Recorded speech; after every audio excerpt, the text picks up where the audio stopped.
Hi guys, this is a super quick tutorial on how to make salsa. It is really simply 4 ingredients: coriander, some chilies, onion and chopped tomatoes. Coriander was grown by my 4-year-old at home by himself from seed. So right, simply going to cut the onion. Now you really won't need a whole onion, so if you've got half an onion lurking in the fridge anywhere, then that's absolutely fine. We go through quite a few onions at home. So literally chop it. Now if you're really not a fan of onions, you can chop it finer than this. We don't really mind so much, so just put those straight into the bowl.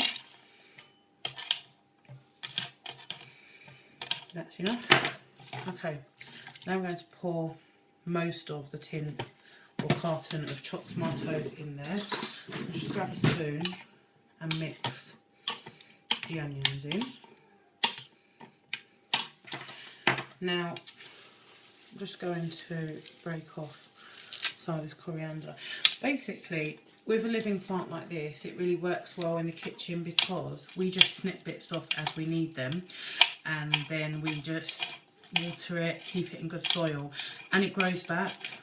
So just chop coriander, I mean stems and all, it's fine.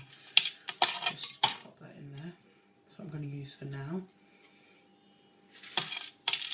Again, depending on how you like it to taste will determine, you know, how much of each ingredient you put in. I really love coriander, so I will put more in, but for now that's fine.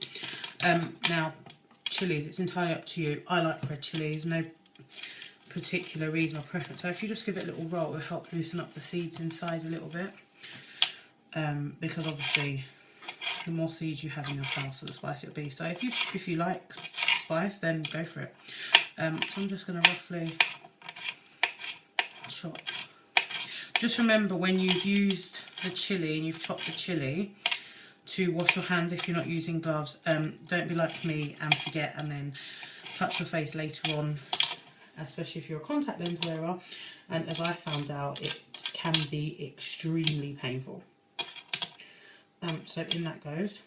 I'm just going to mix that through there. Now, just going to take a bit more coriander. As I said, we in this house really like this, and the kids will eat this as well. Even with the chilli in it, the kids will eat it. If your children aren't a fan of chilies, just don't put as much in, really. Or you can use the jalapenos that are soaked in, I'm not sure what they are soaked in, but they're in a liquid. They're not as spicy, but in this goes. And with the coriander, it can look like a lot, but actually once you've got it in and it's wet by the other ingredients, it's not actually as much as it looks. So I'm just going to add a tiny bit more. If you've got a proper herb chopper, it probably will work easier, but as I said, we don't mind the herbs, we actually really like them, and the chilli. And this is chunky. And there you go. Really, really simply, chunky salsa. That will go great with tortilla chips. You can put it on your nachos, have it as an accompaniment to your meal. It works really well. If you're not a fan, or your kids aren't a fan of the chunky bits in it, you know, the onions, that you can actually blend this down a bit further if you prefer, or you can just blend the onions, or you know, the onions and the chilies and the coriander, you can blend it together, whatever works for you.